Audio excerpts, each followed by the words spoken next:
На 30 октомври тази година беше тържествено осветен най-новият Асеновградски храм, носещ името на свети Архангел Михаил. На събитието присъстваха Негово светейшество българският патриарх Неофит, митрополитите Пловдивски Николай, Великотърновски Григорий, Ловчански Гавриил и Варненски Великопреславски Йоан, епископи на Българската православна църква и свещеници от Пловдивската епархия. В храма беше и българският цар Симеон Сакско-Бургоцки, който през 1996 година, заедно с тогавашния пловдивски митрополит Арсений, прави първата копка за храма свети Архангел Михаил. Премиерът Бойко Борисов също почете празника на новия храм на 30 октомври. На тържественото събитие присъстваха и представители на Асеновградското военно поделение, кметът на Пловдив Иван Тотев, политици, общественици, директорът на дирекция вероизповедание Емил Велинов. Храмът беше изпълнен до краен предел с миряни. Добър ден, честит празник! Асеновград си има още един прекрасен, великолепен Божи дом. Какви са в момента вълненията, чувствата? Ами вълненията са неописуеми. Наистина това е разкошен храм, който ще остане за поколенията и ще спомня един ден нашето поколение какви българи е имало в Асеновград. Благодарим на Бога, че има такива хора, като Николина, като целият квартал, който е взимал такова участие, за да стане днеска този храм. Храма е великолепен. Аз не съм очаквала, че такъв храм може да има в Асеновград. Това е най-красивият, най-хубавият храм. Той ни е Божи дар, като че ли? Божи дар, да. Той е Божи дар. Може би има значение това, че благословил го е нашия цар Симеон. Нали, той беше на първата копка. Благословията на дядо Арсений и така нататък. След толкова години стана, обаче наистина е нещо великолепно и разкошно. А вие споменахте, че днес сте плакали? Да, още. Много се вълнуваме. Да, наистина. Това е свързано и с нашето семейство и с мъжа ми. Името Ангел е наше от поколение, дядовци, брат ми и така нататък. И въобще храма много ми хареса. Всичко вътре е направено с изящество и с вкус и асеновградчани го заслужават. Така мисля. Наистина така. Благодаря ви. Живи здрави да сте, свети Архангел Михаил, цялото небесно воинство да ви пазят. А вие, виждам, че също сте развълнувана от това, което... Нямам думи, думите са малко. Фактите говорят вместо думите. Не мога да изкажа радостта, благодарността и аз много често тук идвам и я посещавам. Много всяка сряда, преди от 5, сега от 6, защото дена стана малък, идваме и пеем тук, четем молитви, акачи на Исус Христос на Света Богородица. До сега беше пълна с хора в долната част църквата си, а сега вече ще бъде пълна насякъде, където... Да сте живи и здрави и все така да чувствате и вие тая радост, която ние чувстваме. Благодаря. Хубав ден. Официалната литургия в новия 12-ти за Асеновград Божи храм отслужи пловдивския митрополит Николай.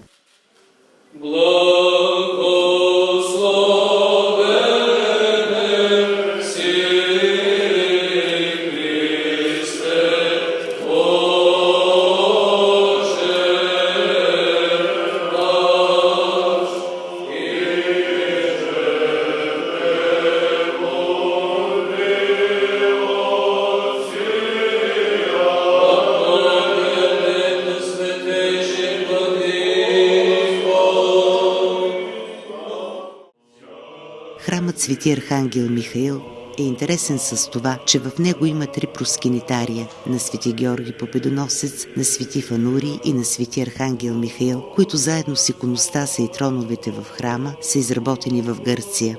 На балкона на църквата има молитвен кът, посветен на свети архиепископ Лука Войно-Есенецки. В специално изографисаната икона на светителя Хирург е положена пръст от гроба на светеца в Симферопол. Под храма има параклис крипта, който е посветен на всички български светии. Там се съхранява и чудотворната икона, на която са изобразени свети Спиридон, свети Атанаси, свети цар Борис Михаил и свети Силиан. Параклисът всъщност дълги години беше единственият действащ храм на мястото, докато бъде построена църквата. Храмът Свети Архангел Михаил е най-големият в Асеновград и най-величествен по външен вид. Внушителната постройка е на 2 нива и площ от над 1000 квадратни метра. Църквата е гордо за асеновградчани, преди всичко с факта, че е издигната изцяло с дарение на благочестиви християни, както от страната, така и от чужбина. Като основна движеща сила в организацията и набавянето на дарения има Николина Игнатова, известна в Асеновград като Леля Николинка. Тя е имала съновидение, което я мотивира да започне събирането на средства за изграждането на храма. Леля Николинка е известна в Асеновград и с организирането в криптата на храма на събирания, на проповеди и тълкование на свещеното писание. Местни свещеници коментират, че е силно повлияна от добросамарянството и придружаващите го съновидения, курбани и други обичаи. Не случайно Асеновград е известен не само като малки Иерусалим, заради многото си храмове, но и като столица на добросамарянството. Не по-малко енергични от Леля Николинка са и нейните внучки, от чиято фирма за свещенически и архиерейски одежди се ползват много български архиереи и духовници. След извършване на чина на освещаване на храма, патриарх Неофит се обърна към богомолния народ с думите: Ваше високо преосвещенство, скъпи в Господа Владимир Николай, Ваше високо преосвещенство и преосвещенство, Ваше величество, уважаеми господин министър-председател, всечестни отци, боголюбиви брати и сестри, уважаеми представители на българската държавност.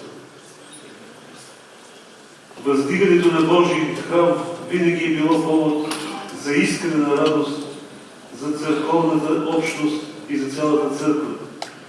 Свещеното пространство на храма, особеното Божие присъствие в него, са неща, от които всички ние имаме нужда винаги, както в обществения, така и в личния си живот, като християни, които търсят пътя към Бога и към вечния живот в спасителния кораб на Църквата Христова.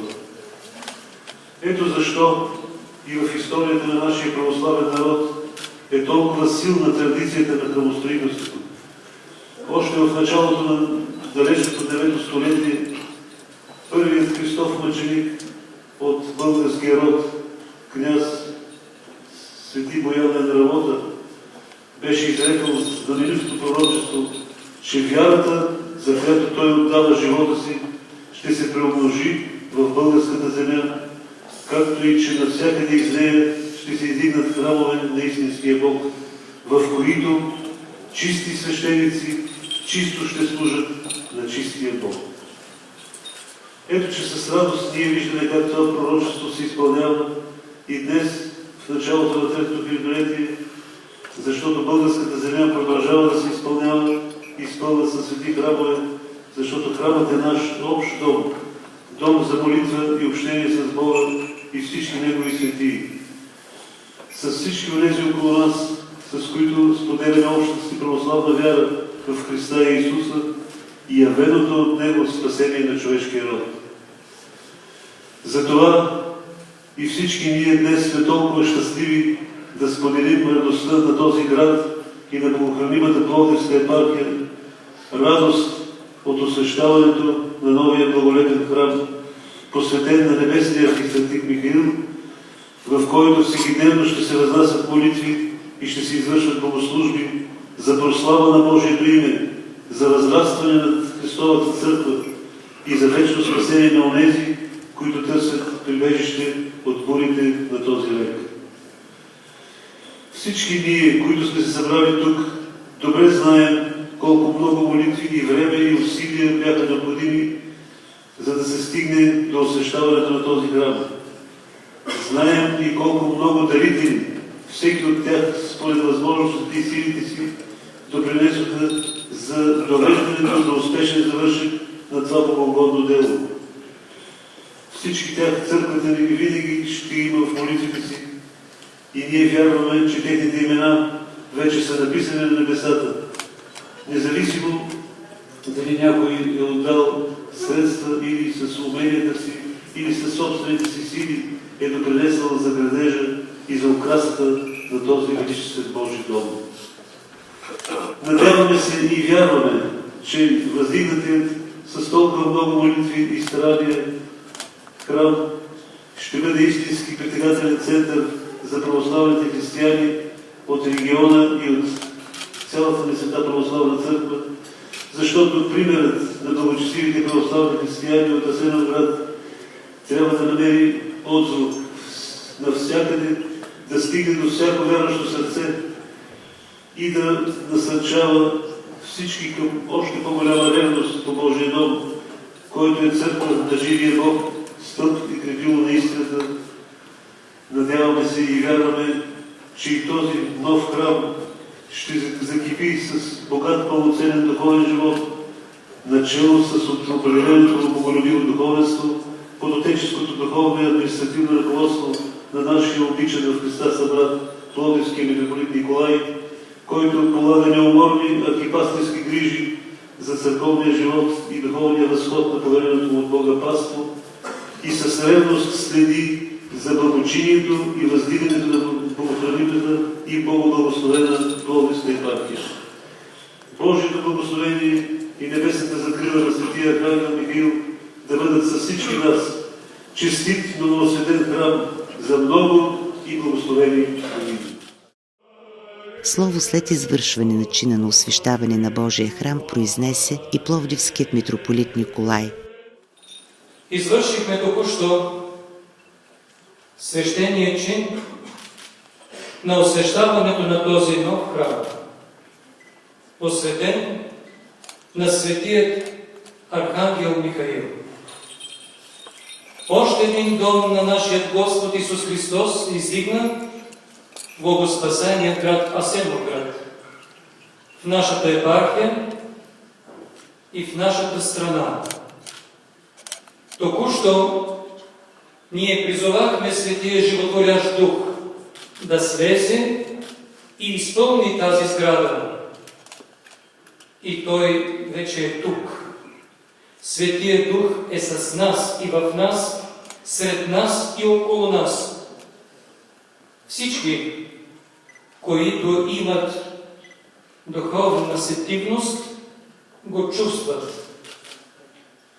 От днес до края на вековете тази сграда ще бъде храм на живия Бог. Тук ще се изливат изобилие Божествената благодат на Светия Дух над християните, които ще пожелаят да намерят тук спокойствие, мир, утеха, да общуват молитва с Бога. В този храм свещениците, които ще служат, ще кръщават, ще вечават, ще извършват великото таинство на вечния живот, светата Божествена литургия. Ще дават опора и утеха на нуждаещите се от духовна подкрепа в тежки мигове. Ще бъдат тук сред паството си и заедно с него ще посрещат радостни празници и ще споделят скръбни дни. Радвайте се и се веселете, скъпи брати и сестри. Още един светилник на православната ни вяра днес беше запален и ще разпространява светлината си над благочестивия христолюбив български народ.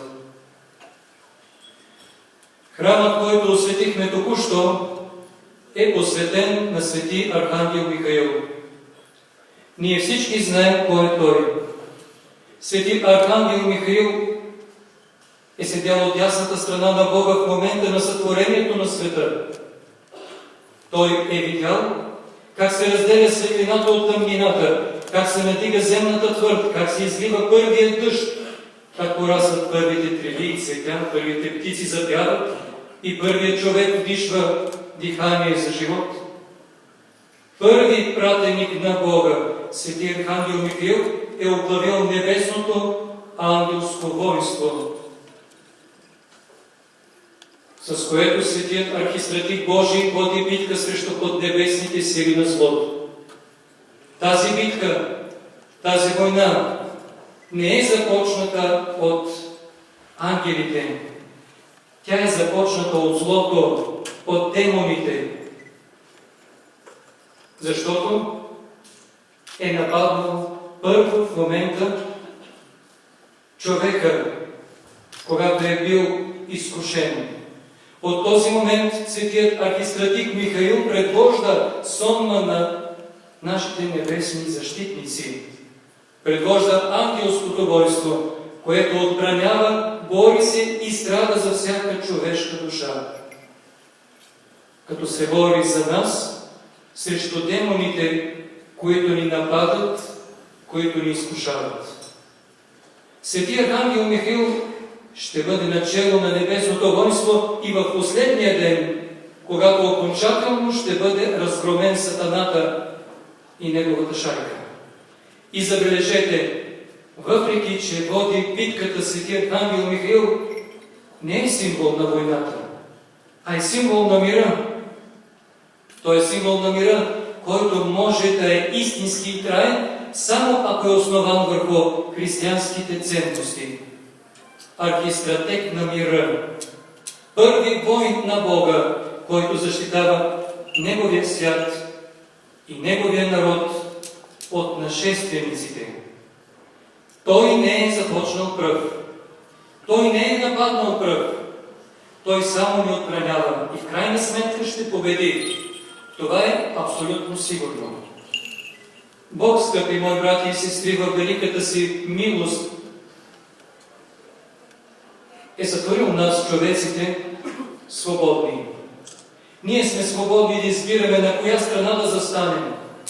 На страната на архангелите и ангелите, които защитават човеците, тяхното достоинство, тяхната чест, техния морал и в крайна сметка смисъла на човешкия живот, спасението на душите, или да изберем да застанем на страната на злото.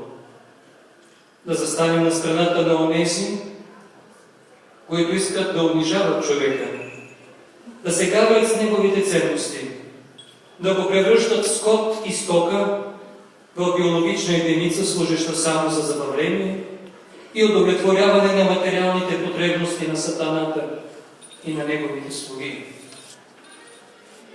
Вярвам, че всички, които сме се събрали днес в този храм, сме избрали да застанем на страната на свети Архангел Михаил.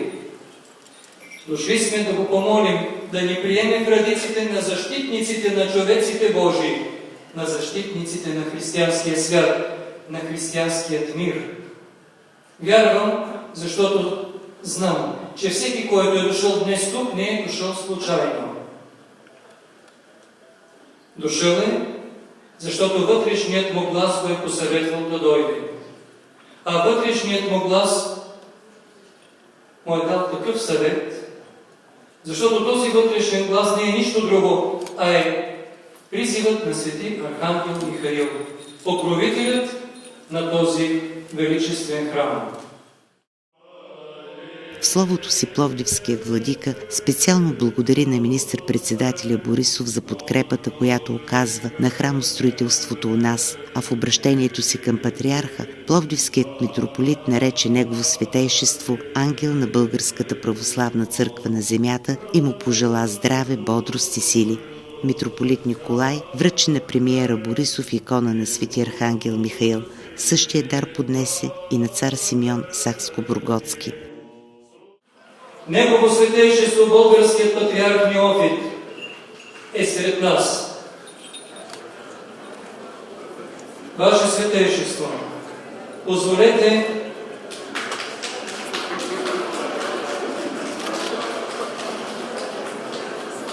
Ваше Святейшество, моля за тишина. Моля за тишина.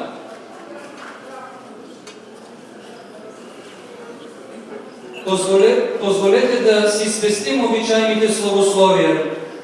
Ще кажа само нещо, което е очевидно и което всички знаем. Вие, Светейши Владико Неофите, вие не сте свети Архангел Михаил, но вие сте ангелът на Българската православна църква на земята. Вие сте архистратега и предводителя на Христовата църква на земята.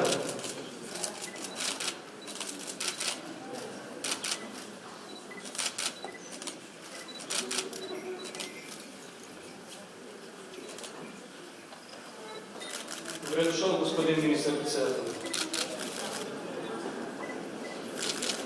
Вие сте нашия духовен водач и ние ви вярваме безпрекословно, обичаме ви безусловно и ще ви следваме до край. Ние знаем, Светейши Владико, какво вие правите и срещу какво устоявате. Само и само да не спира Божията благодат и милост, да се изливат над изстрадалия български народ. Какво ви коства да отстоявате православната свята наша вяра? С думи и с дело да свидетелствате истината и да ни бъдете за пример. Сигурен съм, както и целият ни освещен клир и благочестив народ е сигурен, че Бог вижда какво правите за Неговата църква и няма да ви остави нито за миг. Казвал съм го и няма да се уморя да го повтарям. Пловдивската митрополия е с вас, Ваше Святейшество. За нас и нашите събратия свещенослужителите и монашествуващите от богоспасаемата Пловдивска епархия и верният Божи народ на митрополитската ни църква е чест да се наречем ваши съработници и съслужители на Божията нива. Бог да ви пази и да ви дарува здраве, бодрост, душевни сили, защото във ваше лице се олицетворява духът на българският православен народ. Дух, който е безсмъртен. Сред нас е и Негово Величество Симеон II, царят на българите. Човекът, чиято лична съдба по един невероятен, почти трансцендентен начин рефлектира българската история. С всичките й подеми и падения, с всичките й скърби и радости, с всичките й превратности и парадокси. Държавен глава, изгнанник, отново пръв ръководител на държавата, гражданин. И за Българската православна църква цар, защото благодатта на царското миропомазание не може да бъде премахната, както и благодатта, преподадена ни при ръкоположението на нас, архипастирите и пастирите на Христовата църква. Негово Величество е обречен да служи на България и ние свидетелстваме, че Той и служи достойно. Свидетелстваме, че Той всякога, когато е имал тази възможност, се е грижил за народа си, пазил го е и е работил за неговото духовно въздигане. Заслугата му към Българската православна църква е велика. Вие, Ваше Величество, помогнахте на църквата, на този народ, със съзнанието на държавник, който знае, че отговаря пред Бога. Ние, представителите на Божията църква тук, на земята, знаем и разбираме това. И поради това ви почитаме и ще ви почитаме по достоинство за заслугите ви, но и заради историческия товар, който вие с такова достоинство носите на плещите си. Слава Богу, макар и с закъснение, защото очаквахме да се помолите за нашия народ заедно с нас, убеден съм, че се повторите сега, дойде и нашия скъп гост, господин Бойко Борисов, министър-председателят на Република България.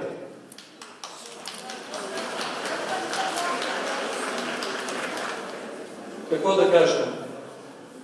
Хайде, нека кажа, че от поне 70 години насам най-трудното за осъществяване инвестиционно намерение в България беше да се построи църква. А пък аз от собствен опит знам, че дори по-трудно от това е да се ремонтира стара църква. Министър-председателят на България, господин Борисов, е първият държавник, който усилено започна да подпомага ремонтирането на изоставените и строежа на нови църкви и манастири в цяла България. Ако Негово Величество преодолява разкола в църквата, с това укрепи основите на Светата църква, то министър-председателят Бойко Борисов възобнови градежа на храмове и манастири.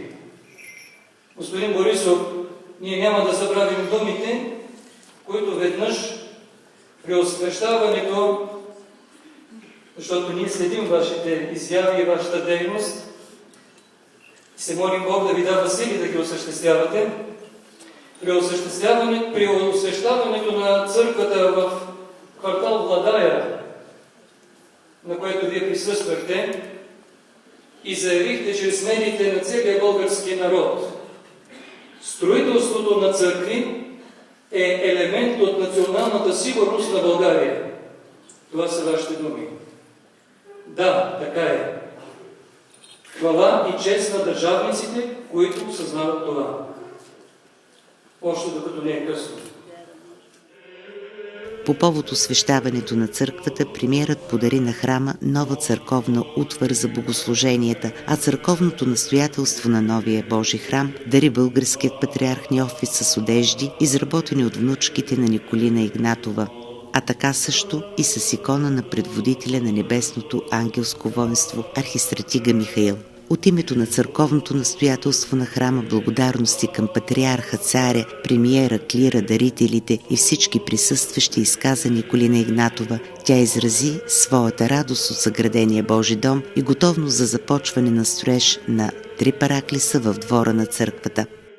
Благодаря на Негово святейшество българския патриарх Неофит, на Негово величество цар Симеон, цар на българите, Негово високо преосвещенство митрополит Николай, на министър-председателя на България Бойко Борисов, на цялото духовенство и на всички миряни, че ни уважихте и присъствате на този дългоочакван празник за нас. Миролюбиви брати и сестри, позволете ми от името на църковното настоятелство, от самишлениците на това благородно дело, да благодарим на всички, които със своята лепта и доброволен труд постигнахме до този дългоочакван момент. Прекрасният Божи дом да бъде осветен в присъствието на толкова скъпи гости. От сърце искам да благодарим на нашия Небесен Отец, от който непрекъснато се чувстваше Неговата благодатна намеса.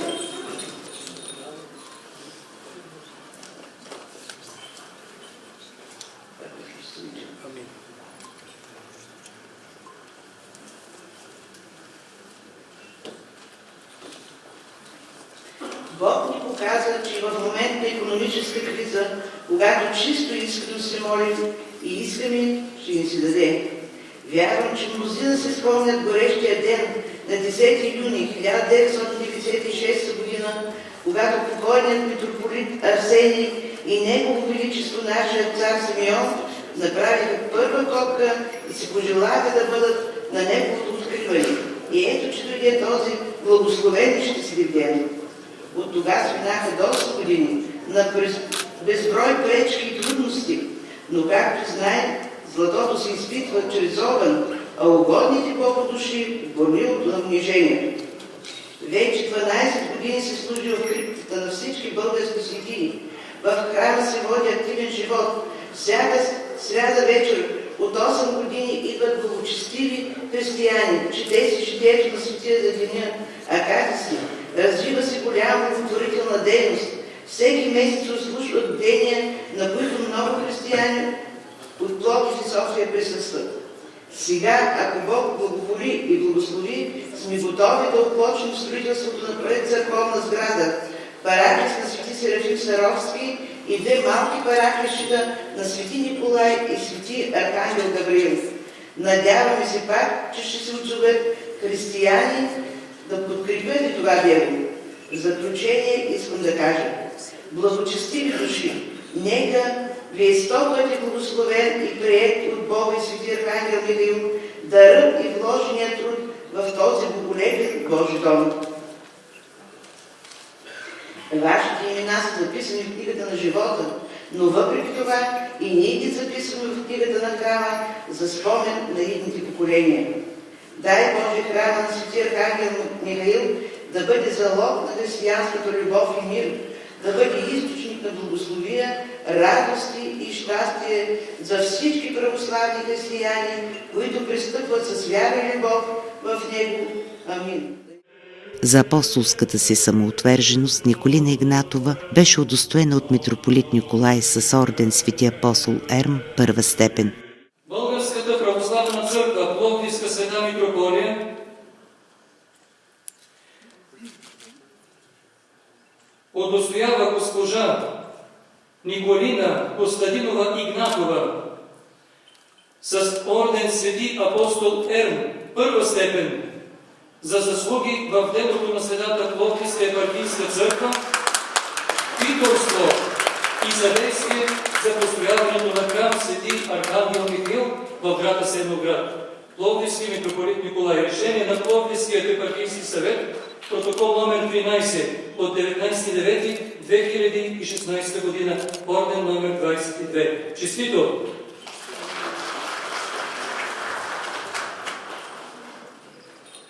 Да сте живи и здрава, да се радвате на постигнатото с много труд. Бог да благослови.